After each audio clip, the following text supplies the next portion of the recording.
Assalamualaikum warahmatullahi wabarakatuh. We are from Group 5. We'll present about the production of speech sounds. And my name is Lisa Monica. My name is Sukmawati Gita Raharjo. My name is Inka Lutfia Tunida.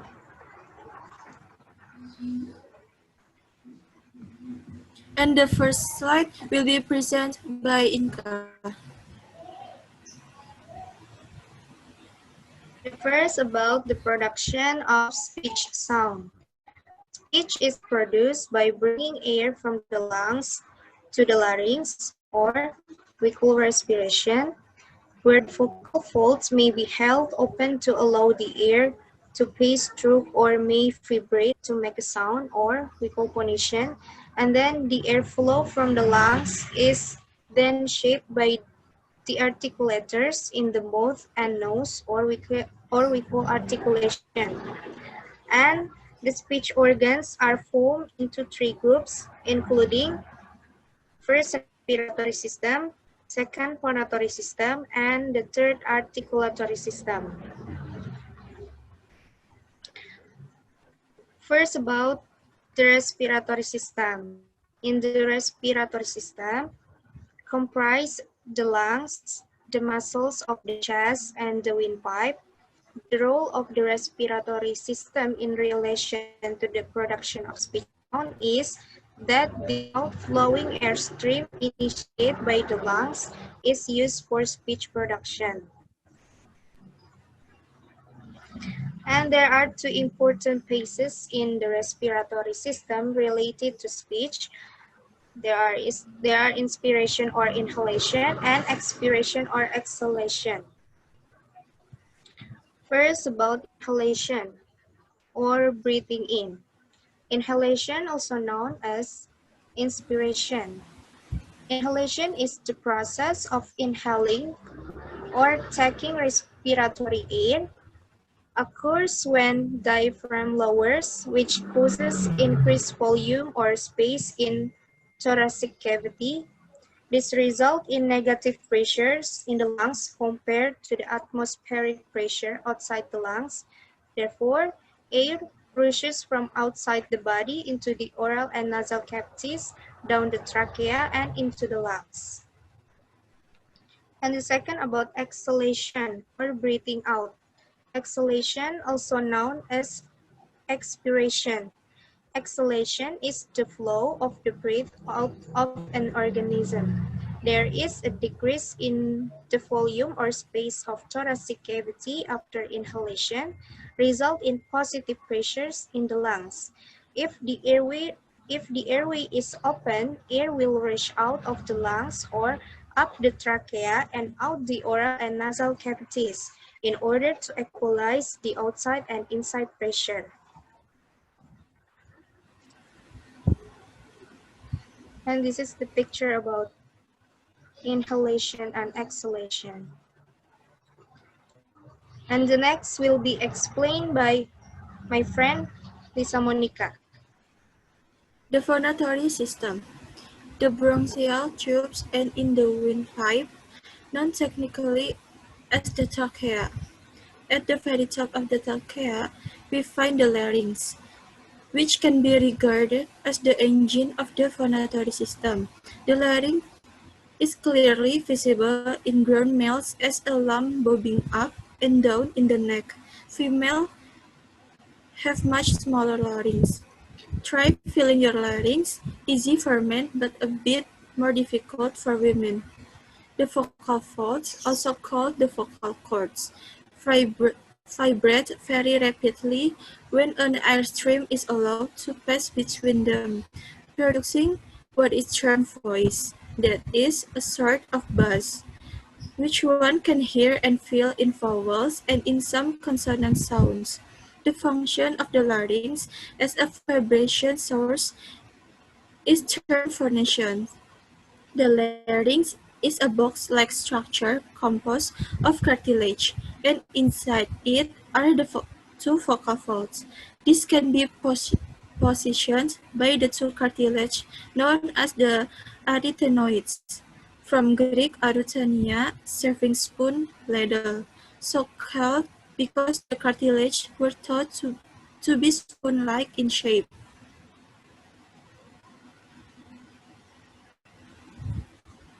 The gap between the vocal folds and or the arytenoids is termed the glottis, or adjective glottal. The vocal folds and the arytenoid cartilage are held wide apart as in relaxed breathing. This allows the pulmonic airstream to escape freely. For voice, the vocal folds vibrate at high speed in the airstream produced by the lungs. The arytenoids are firmly closed. Vocal fold vibrations are far too fast to see with the naked eye, being comparable to the buzzing of an insect's wing. The vibration is constantly changing but occurs on average 130 times a second for male voices and 230 times per second for females. Longer and larger vocal folds produce lower vibration. The larger dimensions of the male vocal folds mean that men's voices are deeper in pitch than those of women. The speed of vibration is termed frequency. Although the relationship is complex, we can say broadly that the higher the frequency of vocal fold vibration, the higher the pitch perceived by listeners. Note that frequency is a physical measurement, whilst pitch refers to the perception of the listener. Pitch change is crucial in language, being the basis of intonation and tone. Say a vowel I, as in palm, prolong it. Press your hand on your larynx and feel the bass, the voicing. Now say a long M and feel the same thing. Now say a long S. Go on to say a Z. Prolong it. Can you feel and hear the voicing for the Z sound? Say Z, Z, Z, and feel the contrast of voiceless and voice in these sounds. Say something voice sounds, I, M, Z, sing or hum them, changing the pitch up and down. This is easy to do with the voice sounds but impossible with a voiceless sounds like F. Glottal stop functions as a phoneme in many languages. Arabic, Hawaiian, and Farsi, also called Persian, which is the seat of language of Iran. In English, M isn't a phoneme but plays a very important role as a reinforcement or replacement of Farsi stop consonants. Crack is like a succession of glottal stops, one after another, sounding rather like an old door creaking open. The arytenoids are firmly pressed together whilst the front portions of the vocal folds slowly vibrate. These vibrations, about 40 times per second, are slowly enough for us to be heard individually.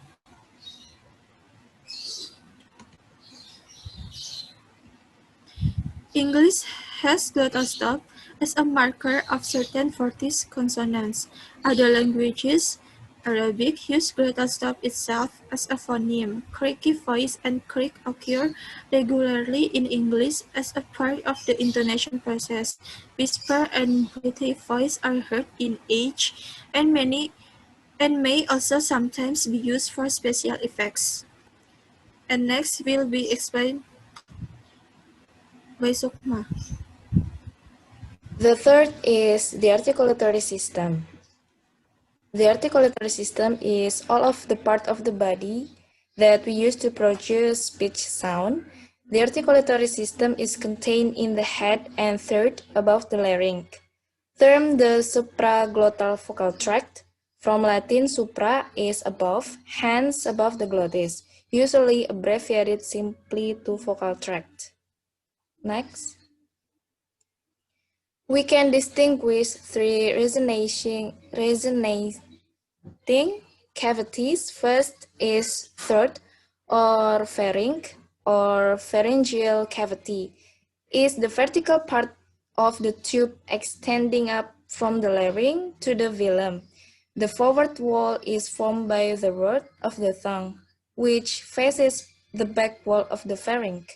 And the second is mouth or oral cavity is the most important part of the vocal tract because here the most drastic modification of its shapes are achieved and the majority of the articulatory contacts are made. The roof of the mouth is formed by the soft palate with the uvula at the extreme end and the hard palate which lies to the front of the soft palate. With a cold back tongue, it is possible to feel the hard palate arching back to where the soft palate begins. And the last is nasal cavity, or the soft palate or velum is a valve which closes off the entrance to the nasal cavity when it is pressed up, but opens the cavity when it is allowed to hang down, as in ordinary breathing. When we have a cold, the entrance to the nasal cavity may be blocked by mucus, which force us to breathe through the mouth and hence to produce only oral sounds. The volume in a pulse-shaped little bulb of flesh which can be seen during the speaker's articulation of a, it is called the uvula. In speech, much of the action takes place in the oral cavity, so it is the most important part of the vocal tract. Next. The upper vocal tract, there are the upper lip and then the upper teeth, in particular the incisors, and the third is the alveolar ridge, a bony ridge just behind the base of the upper incisors. Most people can feel their alveolar ridge by moving the tongue along the roof of the mouth. And the fourth is the hard plate, which is the part of the roof of the mouth underlain by bone. You can feel the hard plate and its rear edge with the tip of your tongue. And the fifth is the velum or soft plate. This is a flap of soft tissue that separates the mouth from the nasal passages. It is attached at the front to the hard plate and at the sides, but hangs loose at its rear edge. Various muscles can raise and lower the velum. When the velum is high, then the velum port is closed and air is confirmed to the oral passage. And the sixth is the uvula. The little thing that dangles from the rear edge of the velum is called the uvula, Latin for little grape. The uvula is vibrate or trill as a speech sound in some languages. And the last is the pharynx. And next. Here is the picture of the upper vocal tract. Next. And place of articulation. Here is the most of the possible places of articulation. First is bilabial sounds are made by touching the upper and lower lips together. English has a voiceless bilabial stop, p or p, a voice bilabial stop, b, and voice bilabial nasal, or m. And the second, labiodental sounds are made by touching the lower lip to the upper teeth. English has a voiceless labiodental fricative, v, and a voice one, v. And the third is dental sounds are made by touching the tongue to the upper teeth. This can be done in a number of ways. If the tongue is stuck out beyond the teeth, the sound is called an interdental. Though we will not concerned with fine and distension, English has a voiceless dental fricative, th, or thin, for example, and the voice one, the. And the fourth is alveolar sounds are made by touching the tip of blade of the tongue to location just forward of the alveolar ridge. English has a voiceless alveolar stop th, a voice alveolar stop d, and voiceless and voice alveolar fricatives s and z, both of them sibilants. A voice alveolar nasal n, a voice alveolar lateral proximant l, and a voice alveolar central approximant r. And the next. And the fifth, palato-alveolar sounds, sometimes called post-alveolar, are made by touching the blade of the tongue to a location just behind the alveolar ridge. English has a voiceless palato-alveolar fricative sh, or for example, shoe, a voice palato-alveolar fricative j, for example, vision, a voiceless palato-alveolar fricative ch, for example, church, and a voice palato-alveolar fricative j, for example, judge. And palatal sounds are made by touching the tongue blade and the forward part of the tongue body to the hard plate. For example, young, is sometimes described as a palatal proximant. And the rough velar sounds are made by touching the body of the tongue to the hard or soft plate. English has three velar sounds. First is a voiceless velar stop k, a voice velar stop g, and a velar nasal ng or sing. And the last is glottal sounds are made by moving the vocal cords close to one another. English has a voiceless glottal fricative h, for example, hail.